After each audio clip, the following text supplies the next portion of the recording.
ओम नमो भगवते वासुदेवाय नमः।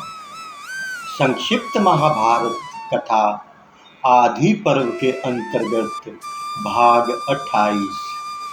आज की कथा में वारणावत में लाक्षा भवन, पांडवों की यात्रा, विदुर का गुप्त उपदेश तथा पांडवों का लाक्षागृह में रहना, सुरंग का खोदा जाना और आग लगाकर निकल भागना। विषमपिजायन जी कहते हैं, जन्मजय, जब धृतराष्ट्र ने पांडवों को वारणावत जाने की आज्ञा दे दी, तब दुरात्मा दुर्योधन को बड़ी प्रसन्नता हुई। उसने अपने मंत्री पुरोचन को एकांत में बुलाया और उसका दाहिना हाथ पकड़कर कहा, भाई पुरोचन, इस पृथ्वी को भोगने का जैसा मेरा अधिकार है वैसे ही तुम्हारा भी है। तुम्हारे सिवा मेरा ऐसा और कोई विश्वास पात्र और सहायक नहीं है जिसके साथ मैं इतनी गुप्त सलाह कर सकूं। मैं तुम्हें ये काम सौंपता हूँ कि मेरे शत्रुओं को जड़ उखाड़ फेंको। होशियारी से काम करना, किसी को मालूम ना हो।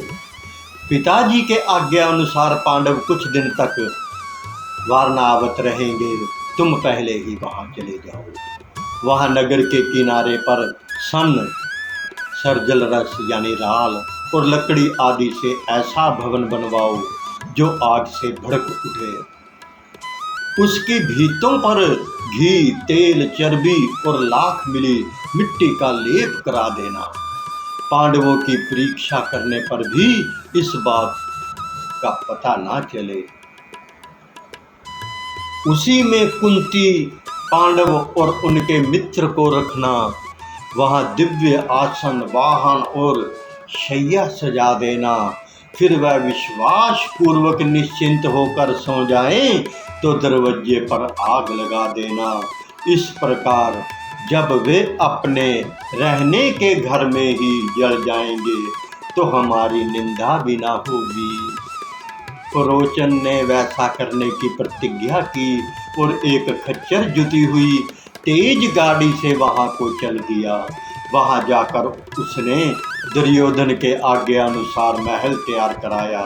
समय आने पर पांडवों ने यात्रा के लिए शीघ्रगामी और श्रेष्ठ घोड़ों को रथ में जुड़वाया। उन लोगों ने बड़े दीन भाव से बड़े बूढ़ों के चरणों को स्पर्श किया, छोटों को आलिंगन किया, फिर यात्रा की। उस समय कुरुवंश के बहुत से बड़े बूढ़े बुद्धिमान विदुर और सारी प्रजा युधिष्ठिर के पीछे पीछे चलने लगे। पांडवों को उदास देखकर निर्भय ब्राह्मणों ने आपस में कहा, राजा धृतराष्ट्र की बुद्धि मंद हो गई है, तभी तो वे अपने लड़कों का पक्षपात करते हैं। उनकी धर्म दृष्टि लिप्त हो रही है। पांडवों ने तो किसी का कुछ बिगाड़ा नहीं है। अपने पिता का ही राज्य उन्हें प्राप्त हो रहा है, फिर धृतराष्ट्र इसे भी क्यों नहीं सहते। पता नहीं धर्मात्मा भीष्म ये अन्याय कैसे सह रहे हैं। हम लोग ये सब नहीं चाहते, सह भी नहीं सकते।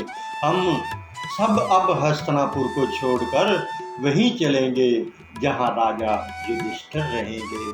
पुरवासियों की बात सुनकर तथा उनका दुख जानकर युधिष्ठिर ने कहा, पुरवासियों, राजा धृतराष्ट्र हमारे पिता परम मान्य और गुरु हैं। वे जो कुछ कहेंगे वह हम निशंक भाव से करेंगे। यह हमारी प्रतिज्ञा है। आप लोग हमारे हितैषी और मित्र हैं तो हमारा अभिनंदन कीजिए और आशीर्वाद पूर्वक हमें दाहिने करके लौट जाइए। जब हमारे काम कोई भी अड़चन पड़ेगी तब आप लोग हमारा प्रिय और हित कीजिएगा।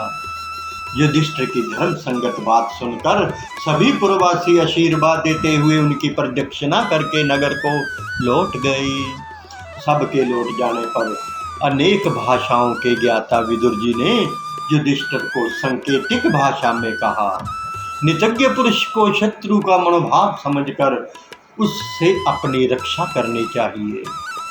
एक ऐसा अस्त्र है जो लोहे का तो नहीं है परंतु शरीर को नष्ट कर सकता है। यदि शत्रु ने इस दाव पर कोई समझ ले तो वह मृत्यु से भी बच सकता है। आग घास फूस और सारे जंगल को जला डालती है, परंतु बिल में रहने वाले जीव उससे अपनी रक्षा कर लेते हैं। यही जीवित रहने का उपाय है। अंधे को रास्ता और दिशाओं का ज्ञान नहीं होता, बिना धैर्य के समझदारी नहीं आती। मेरी बात को भली भांति समझ लो। शत्रुओं ने दिए हुए बिना लोहे के हथियार को जो स्वीकार करता है वह स्याही के बिल में घुसकर आग से बच जाता है। घूमने फिरने से रास्ते का ज्ञान हो जाता है, नक्षत्रों से दिशा का पता चल जाता है। जिसकी 5 इंद्रियां वश में हैं, शत्रु उसके कुछ भी हानि नहीं कर सकते। विदुर के संकेतिक सुनकर युधिष्ठिर ने कहा, मैंने आपकी बात भली भांति समझ ली। विदुर हस्तिनापुर लौट आए। यह घटना फागुन शुक्ल अष्टमी रोहिणी नक्षत्र की है। विदुर की कही संकेतिक बातें इस प्रकार थी। पहला, अर्थात शत्रु ने तुम्हारे लिए एक भवन तैयार किया है जो आग से भड़क उठने वाले पदार्थ से बना है। दूसरा, अर्थात उसमें बचने के लिए तुम एक सुरंग तैयार करा लेना। तीसरा, अर्थात दिशा आदि का ज्ञान पहले से ही ठीक कर लेना जिससे रात में भटकना ना पड़े। चौथा, अर्थात उस सुरंग से यदि तुम बाहर निकल जाओगे तो उस भवन की आग में जलने से बच जाओगे। पांचवा, अर्थात यदि तुम पांचों भाई एक मत रहोगे तो शत्रु तुम्हारा कुछ भी नहीं बिगाड़ सकेगा। वेशम के जैन जी कहते हैं, जन्मेजय पांडवों के शुभ आगमन का समाचार सुनकर वर्णावत के नागरिक शस्त्र विधि के अनुसार मंगलमय वस्तुओं की भेंट लेकर प्रसन्नता और उत्साह के साथ सवारियों पर चढ़कर उनकी आगवानी के लिए आए। उनके जय जयकार और मंगल ध्वनि से दिशाएं गूंज उठी। पूर्ववासियों के बीच में युधिष्ठिर ऐसे जान पड़ते थे मानो स्वयं देवराज इंद्र हों। स्वागत करने वालों का अभिनंदन करके माता कुंती के साथ पांडवों ने वर्णावत नगर में प्रवेश किया। उन्होंने पहले वेद पाठी कर्मकांडी ब्राह्मणों से मिलकर फिर कृशंसा नगर के अधिकारी योद्धा वैश्य और शूद्रों से भी भेंट की। पुरोचन ने उनके लिए नियत वास स्थान पर आदर के साथ उन्हें ठहराया और भोजन पलंग आसन आदि सामग्रियों से उन्हें संतुष्ट करने की चेष्टा की। पांडव लोग सुखपूर्वक वहां रहने लगे। पूर्ववासियों की भीड़ प्राय लगी ही रहती। 10 दिन बीत जाने पर पुरोचन ने पांडवों से उस सुंदर नाम वाली किंतु अमंगल भवन की चर्चा की जिसकी प्रेरणा से पांडव सामग्रियों के साथ जाकर वहां रहने लगे। धर्मराज युधिष्ठिर ने उस घर को चारों ओर से देखकर भीमसेन से कहा, भाई भीम, देखते हो ना, इस घर का एक एक कोना आग भड़काने वाली सामग्रियों से बना है। घी, लाख और चर्बी की मिश्रित गंध से यही प्रमाणित होता है। शत्रु के कारीगरों ने बड़ी चतुराई से सन, सर्जरस यानी राल, मूंज, घास, बांस आदि को भी घी से तर करके इसका निर्माण किया है। निश्चय ही पुरोचन का विचार है कि जब हम लोग इसमें बेखटके रहने लगे तब वह आग लगाकर इसे जला दे। विदुर ने पहले ही ये बात ताड़ ली थी, तभी तो उन्होंने हमें स्नेहवश इसकी सूचना दे दी। भीमसेन ने कहा, भाई जी, यदि ऐसी बात है तो हम लोग अपने पहले ही स्थान पर क्यों ना लौट चलें। युधिष्ठिर ने कहा, भैया भीम, हमें बड़ी सावधानी के साथ अपनी जानकारी छिपाकर यहीं रहना चाहिए। हमारे चेहरे मोहरे या रंग ढंग से किसी को शंका संदेह ना हो। हम लोग निकलने की घात ढूंढ लें। यदि हमारी भावभंगी से पुरोचन को पता चल गया तो वह बलपूर्वक भी हमें जला सकता है। उसे लोक निंदा अथवा अधर्म की भी परवाह नहीं है। यदि हम मर ही गए तो फिर पितामह भीष्म और दूसरे लोग कौरवों पर किस लिए रुष्ट होंगे या उन्हें रुष्ट करेंगे? उस समय तो क्रोध भी तो व्यर्थ ही हो जाएगा। यदि हम डर कर यहाँ से भागेंगे तो दुर्योधन अपने गुप्तचरों से पता लगाकर हमें मरवा डालेगा। इस समय वह अधिकारी है, उसके पास सहायक और खजाना है, हमारे पास तीनों ही बातें नहीं है। आओ हम लोग यहाँ रहकर वन में खूब घूमे फिरें, रास्तों का पता लगा रखें। सुरक्षित सुरंग बन जाने पर हम यहाँ से भाग निकलें और किसी को कानों कान इस बात की खबर ना हो कि पांडव जीते बच गए हैं। भीमसेन ने बड़े भाई की बात मान ली। एक सुरंग खोदने वाला विदुर का बड़ा विश्वास पात्र था। उसने पांडवों के पास आकर कहा, मैं खुदाई का काम में बड़ा निपुण हूँ, विदुर की आज्ञा से आपके पास आया हूँ, आप मुझ पर विश्वास कीजिए। विदुर ने संकेत के तौर पर मुझे बतलाया है कि चलते समय मैंने युधिष्ठिर से मलेच्छ भाषा में कुछ कहा था और उन्होंने मैंने आपकी बात भली भांति समझ ली, ये कहा था। पुरोचन जल्दी ही आग लगाने वाला है, मैं आपकी क्या सेवा करूं? युधिष्ठिर ने कहा, भैया मैं तुम पर पूरा विश्वास करता हूँ। हमारे जैसे हित चिंतक विदुर जी हैं वैसे ही तुम भी हो। हमें अपना ही समझो और जैसे वे हमारी रक्षा करते हैं वैसे ही तुम भी करो। इस आग के भय से तुम हमें बचा लो। इस घर में चारों ओर ऊंची दीवारें हैं और एक ही दरवाजा है। तब सुरंग खोदने वाला कारीगर युधिष्ठिर को आश्वासन देकर खाई की सफाई करने के बहाने अपने काम पर डट गया। उसने उस घर के बीचों बीच एक बड़ी भारी सुरंग बनाई और जमीन के बराबर ही कबाड़ लगा दिया। पुरोचन उस महल के दरवाजे पर ही सर्वदा रहता था, कहीं वह आकर देख ना ले, इसलिए सुरंग का मुंह बिल्कुल बंद रखा गया। पांडव अपने साथ शस्त्र रखकर बड़ी सावधानी से महल में रात बिताते थे। दिन भर शिकार खेलने के बहाने जंगलों में घूमा करते, विश्वास ना होने पर भी ऐसी ही चेष्टा करते मानो पूरे विश्वासी हैं। उस खोदने वाले कारीगर के अतिरिक्त पांडवों की इस स्थिति का पता किसी को नहीं था।